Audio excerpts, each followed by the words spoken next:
भोगी का पार्ट बजाया। जो भोगी होते हैं वो इंद्रियों का भोग भोगे बगैर रहते नहीं। कोई तीव्र गति से भोगते हैं और कोई धीमी गति से भोगते हैं। तो पहले क्षीण कौन होगा?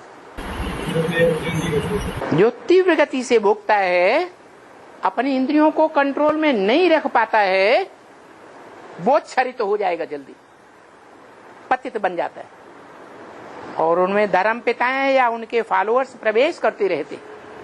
लेकिन उनके मुकाबले कोई एक आत्मा ऐसी भी है जो संगम युग में सत्य की शक्ति को 100% धारण करने वाली है। मन बुद्धि रूपी आत्मा में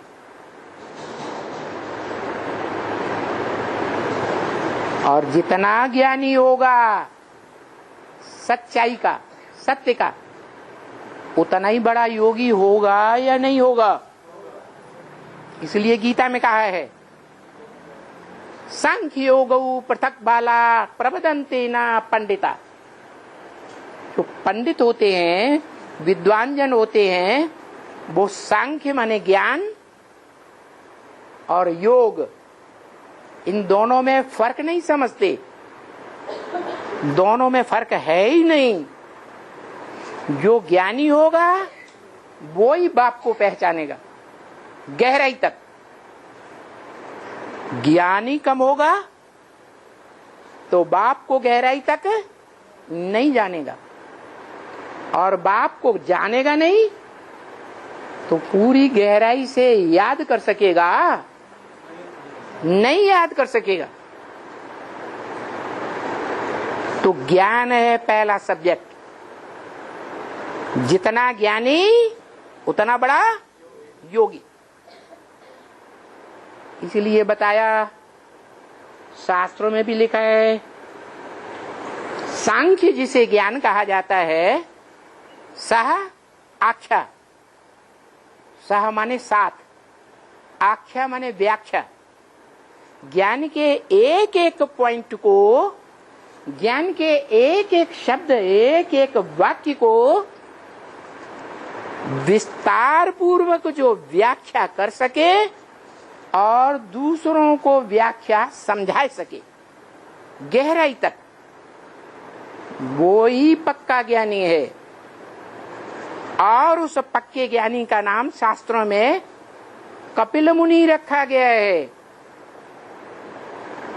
सांख्य शास्त्र का प्रणेता बड़े से बड़ा कौन गाया हुआ है? कपिल मुनि। जिस कपिल मुनि के नाम से काम्पिल्य नगरी आज तक भी प्रसिद्ध है, प्रैक्टिकल में देखी जा सकती है। तो वो कपिल मुनि व्याख्याकार हुआ। माने सत्य जो बाप है, सत्यम शिवम सुंदरम है, उस सत्य बाप की पूरी बायोग्राफी को जानने वाला कौन है? कपिल मुनि। और सत्य बाप क्या है? ज्ञान का अखूट भंडार। जो ज्ञान का अखूट भंडार वेद माने गए हैं और उन वेदों का मूल शास्त्र श्रीमद् भगवत गीता मानी गई है। वो भगवत गीता का रचयिता है। रचयिता साकार होता है या निराकार? साकार होता है। भगवत गीता अपने में संपन्न नहीं है, क्योंकि गीता ज्ञान से देवताएं अमर नहीं बने। मुरली में भी बोला। अभी गीता ज्ञान कहेंगे, जब ब्रह्मा बाबा जीवित थे तब ही बोला। अभी गीता ज्ञान तो कहेंगे, लेकिन गीता ज्ञान अमृत नहीं कहेंगे। क्यों? क्योंकि अमृत तो सागर मंथन से निकलता है। ज्ञान सागर का जितना मन में मंथन करेंगे उतना उसका सार निकलेगा।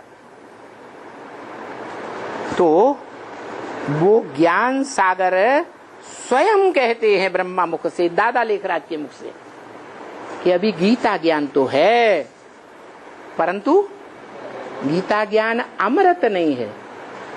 तो अमृत बनेगा या नहीं बनेगा? ब्रह्मा बाबा जब तक जीवित रहे तब तक गीता ज्ञान क्यों रहा, ज्ञान अमृत क्यों नहीं रहा? हाँ, जो बच्चा बुद्धि होता है उस बच्चे की पालना माँ करती है या बाप करता है? माँ करती है। दादा लेखराज ब्रह्मा की भी कोई माँ थी या नहीं? मुरली में पूछते भी हैं, ब्रह्मा का बाप कौन? जब पूछते हैं तो कोई होगा या नहीं है? तो ब्रह्मा का बाप और ब्रह्मा की माँ कौन हुई? परम ब्रह्म ब्रह्मा की माँ है, और परम पिता जिसका कोई पिता नहीं, वो क्या हुआ? बाप। तो जो ब्रह्मा के मुख से गीता ज्ञान निकला, उस गीता ज्ञान को व्याख्या करने वाला माँ के रूप में या पुरुष के रूप में कोई टीचर होता है? टीचर है, क्योंकि मुरली में ही बोला है, तुम्हारा बाप, तुम्हारा टीचर, तुम्हारा सदगुरु एक ही है या अलग अलग हैं? एक ही है। आदि में भी था, जो ज्ञान का बीज बोने वाला था मनुष्य सृष्टि में, वो ही दादा लेखराज ब्रह्मा के अंदर बीज रूप में ज्ञान का बीज डालता है। साक्षात्कारों का अर्थ किसने बताया? उसी बीज रूप बाप ने बताया। माँ में ज्ञान का विस्तार नहीं होता, ज्ञान की गहराइयों को नहीं बता सकती। ज्ञान की गहराइयों को समझने के लिए बच्चों को बड़े स्कूल में भेजा जाता है, एडवांस में उसे क्या कहते हैं? एडवांस ज्ञान,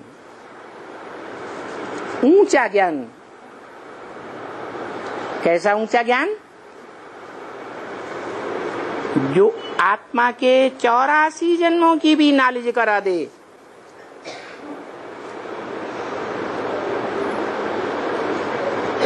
आत्मा का कैसा ज्ञान है? आत्मा रूपी रिकॉर्ड में जो भी 84 जन्म या कम जन्मों का ज्ञान भरा हुआ है, वो सारा आत्मा रूपी पार्टधारी को मालूम होना चाहिए या नहीं मालूम होना चाहिए? है? मालूम होना चाहिए। अगर नहीं मालूम है तो आत्मा बेवकूफ पार्टधारी या बुद्धिमान बाप का बुद्धिमान बच्चा है? बेवकूफ पार्टधारी। तो जरूर जन्म मरण के चक्र में आने वाली आत्माओं में कोई एक आत्मा है आत्मा आत्मा भाई भाइयों के बीच में बड़ा भाई, जिसको शिव बाप अपना सारा खूट ज्ञान का भंडार सौंप देते हैं। वो दुनिया की सबसे बड़ी शक्ति है या नंबरवार शक्ति है? नंबरवार शक्ति है। अगर नंबरवार होती तो गीता में क्यों कहा जाता नहीं ज्ञान सदृशम पवित्रम ही विद्यते? इस दुनिया में ज्ञान के समान पवित्र कोई चीज नहीं है। ये बात गीता में नहीं आई होती। क्या सबसे जास्ती पवित्र चीज क्या है? ज्ञान है।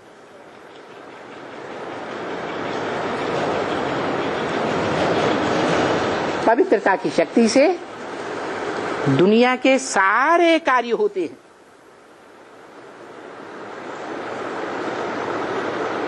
बड़े ते बड़े कार्य, वो अच्छे ते अच्छे हों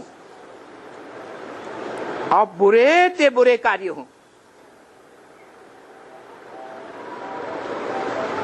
बुरे से बुरे कार्य भी प्योरिटी की पावर से और अच्छे ते अच्छे कार्य भी प्योरिटी की पावर से। जालंधर राक्षस था, बुरे काम करने वाला था या अच्छे कार्य करने वाला था? वो जालंधर को युद्ध में, जिसे ईश्वर कहा जाता है, वो ईश्वर और ईश्वर का परिवार का कोई भांति उसे नहीं हरा सका युद्ध में।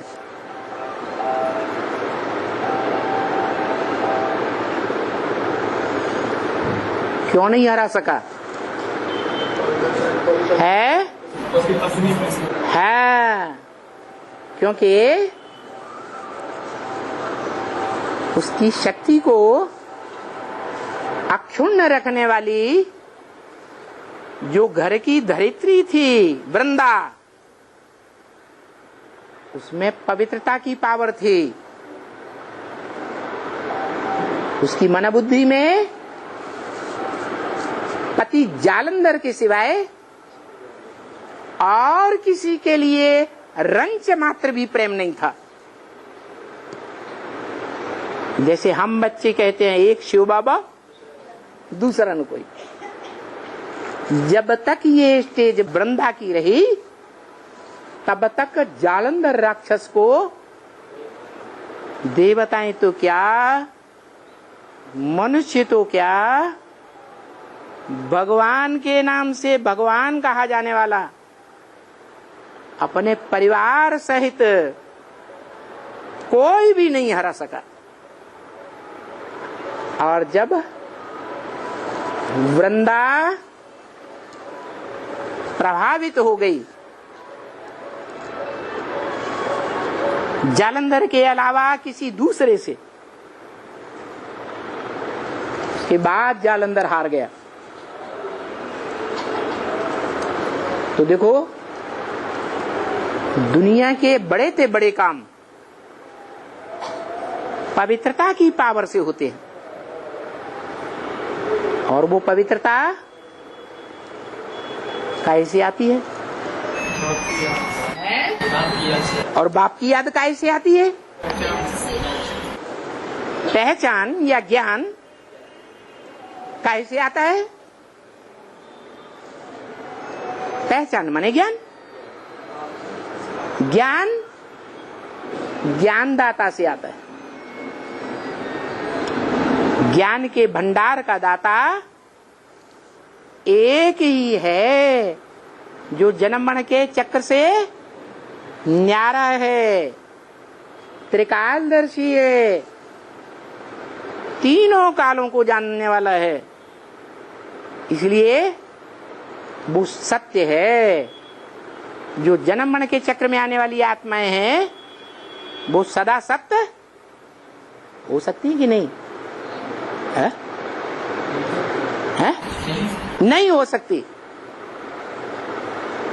तो वो सदा सत्य शिव जिस मुकर्रर शरीर रूपी रथ में इस मनुष्य सृष्टि में आता है, उस रथ को जो मिट्टी जैसा बन जाता है, क्या चैतन्य आत्मा होते हुए भी जड़त्वमयी बुद्धि हो जाती है। बुद्धि कैसी हो जाती? जड़ जड़ीभूत। जड़ जड़ीभूत वाली आत्मा उसकी आत्मा को नहीं लेता, शरीर को लेता है या आत्मा को लेता है? हैं? उसके जड़ शरीर को लेता है।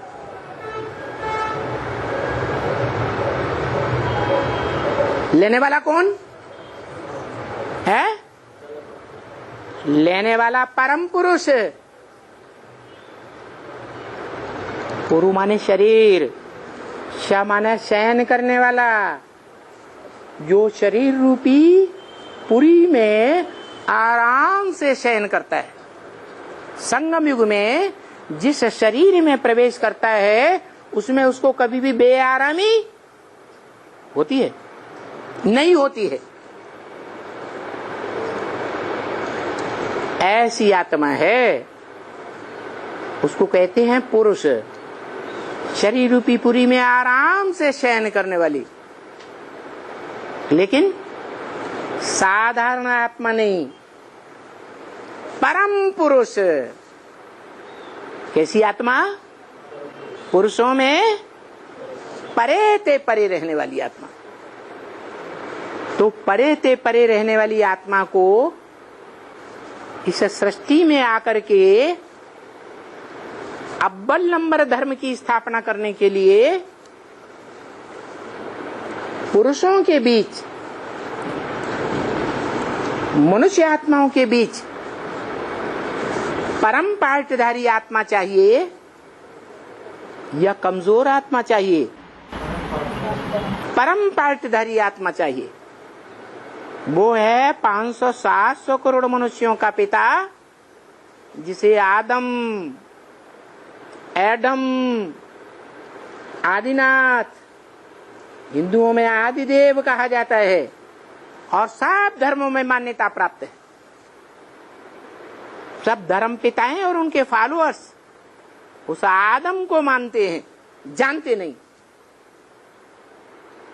वो आदम वाली आत्मा को वो जानता है या नहीं जानता? त्रिकालदर्शी है तो जरूर जानता। उसके 84 जन्मों में बजाए गए पार्ट को भी जानता है कि वो पार्ट उसकी मत के अनुकूल, जो श्रीमत संगम में आकर के उसने दी थी, उस मत के अनुकूल है या प्रतिकूल पार्ट बजाता है? अनुकूल पार्ट बजाता है। ऐसी आत्मा को चुनता है और उसकी आत्मा को कंट्रोल नहीं करता। स्वतंत्र रहो, स्वतंत्र रहने दो, उसके शरीर को कंट्रोल करता। रथ की लगाम हाथ में लेता है। इसीलिए गीता में कहा है अर्जुन से, अर्जुन इदं शरीरम कौन्तेय क्षेत्रम मित्यभिधीयते। ये तेरा जो शरीर है, ये इस दुनिया में बड़े से बड़ा धर्म क्षेत्र है। क्या? धर्म युद्ध का क्षेत्र है, बड़े से बड़े कर्म युद्ध का क्षेत्र है। ये अविनाशी रुद्र ज्ञान यज्ञ कुंड है। क्या है? अविनाशी रुद्र ज्ञान यज्ञ कुंड है। इस यज्ञ कुंड में सारी दुनिया स्वाहा होनी। ये अविनाशी यज्ञ कुंड है, यह विनाशी है। अविनाशी यज्ञ कुंड है, इसका नाम रुद्र ज्ञान यज्ञ। क्या है? रुद्र ज्ञान यज्ञ। शिव ज्ञान यज्ञ नहीं, ब्रह्मा ज्ञान यज्ञ नहीं, विष्णु ज्ञान यज्ञ नहीं, 33 करोड़ देवताओं में से कोई का ज्ञान यज्ञ नहीं। क्या नाम दिया? रुद्र ज्ञान यज्ञ। रुद्र माने जो रौद्र अर्थात भयंकर रूप धारण करे। तो महाविनाश काल में, महामृत्यु के समय, जब इस सृष्टि में प्राणी मात्र की महामृत्यु का टाइम आता है, तब वो रौद्र रूप धारण करता है, महाकाल बन जाता है। कालों का काल कहा जाता है। कालों का काल, महाकाल, जिसको कोई काल खा नहीं सकता। वो सारी दुनिया के प्राणी मात्र को खा जाएगा, लेकिन उसको कोई खाने वाला नहीं है। उसका ही रूप मनुष्य षष्ठी रूपी झाड़ के ऊपर बैठा हुआ दिखाया गया, जो सभी मनुष्य आत्माओं को आकर्षित कर रहा है। क्या? आकर्षित कर रहा है। सभी बिंदु बिंदु आत्माएं उसकी तरफ खींची चली जा रही। इसलिए वो आकर्षण करने वाला केंद्र बिंदु, उसका नाम रखा गया है कृष्ण। सतयुगी कृष्ण है या संगम युगी कृष्ण? संगम युगी कृष्ण सभी आत्माओं को आकर्षित करता है। मुरली में भी बोला है, क्या मैं तुम बच्चों को नैनों पर बिठा कर ले जाऊंगा? क्या? नैनों पर बिठा के ले जाऊंगा देह को? है? हाँ, तुम आत्मा रूपी जो बच्चे बनते हो, वो बच्चे नहीं जो देहभान को छोड़ करके आत्मा बन ही नहीं पाते। कुछ न कुछ देहभान रह जाता है, उनकी बात छोड़ दो। तुम बच्चों को नैनों पर बिठा कर ले जाऊंगा। क्या मतलब हुआ? नाक पर बिठा के ले जाऊंगा, कान पर बिठा के ले जाऊंगा, ऐसे क्यों नहीं कहा? नैनों पर बिठा के ले जाऊंगा, इसका क्या मतलब है? तुम आत्माओं को जो आत्मिक स्थिति में स्थित होने का प्रयास करते हो, पुरुषार्थ करते हो, लेकिन देहभान के कारण, देह के बंधन में होने के कारण, 2500 वर्ष से विकारों के बंधन में होने के कारण तुम स्वयं नहीं मेरे पास तक आ पाते हो, तो मैं तुम्हें नैनों पर बिठा के ले जाऊंगा। माने नैनों पर बिठा के ले जाऊंगा का क्या मतलब है?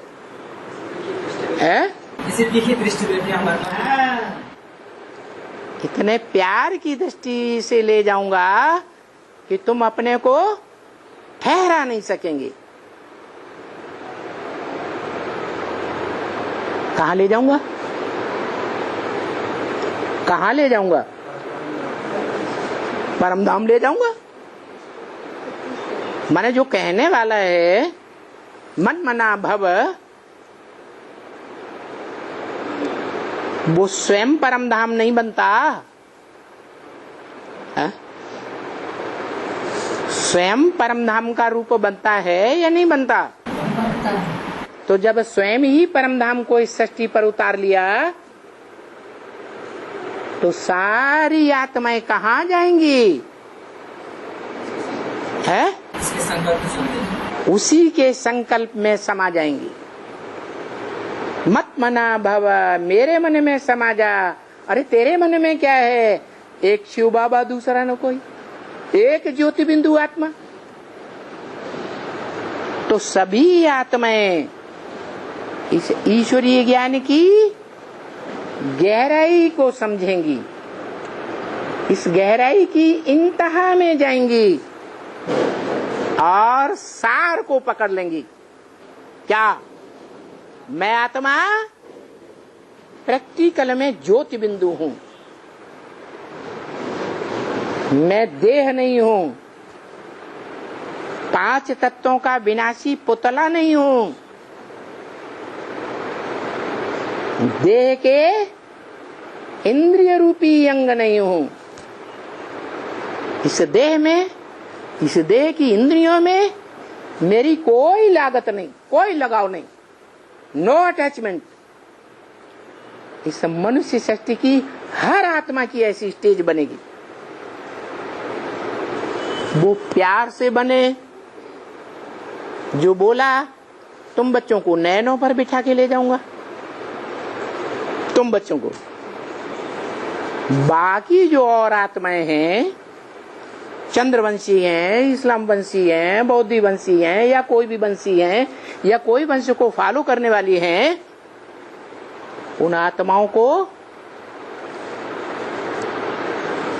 धर्मराज के सामने ले जा करके तौबा तौबा करा दूंगा। क्या करा दूंगा? तौबा तौबा करा दूंगा। बस आखिरी सेकंड। क्या आखिरी सेकंड? तौबा तौबा नहीं करेंगे जो जल्दी, नंबरवार तो होंगे ना। तो भी बोलता हूं, मच्छरों के सदस्य ले जाऊंगा। क्या? मच्छरों में हड्डी होती है? देहबान होता है कुछ? है? मच्छर बैठता है, और कितना भी विद्वान पंडित आचार्य हो, मच्छर काटता है, बरबस हाथ चला जाता है, मार देता है।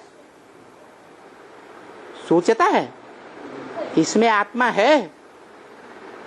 सोचता है या नहीं सोचता? नहीं सोचता। जैसे मच्छर की कोई वैल्यू नहीं होती, ऐसे ले जाऊंगा।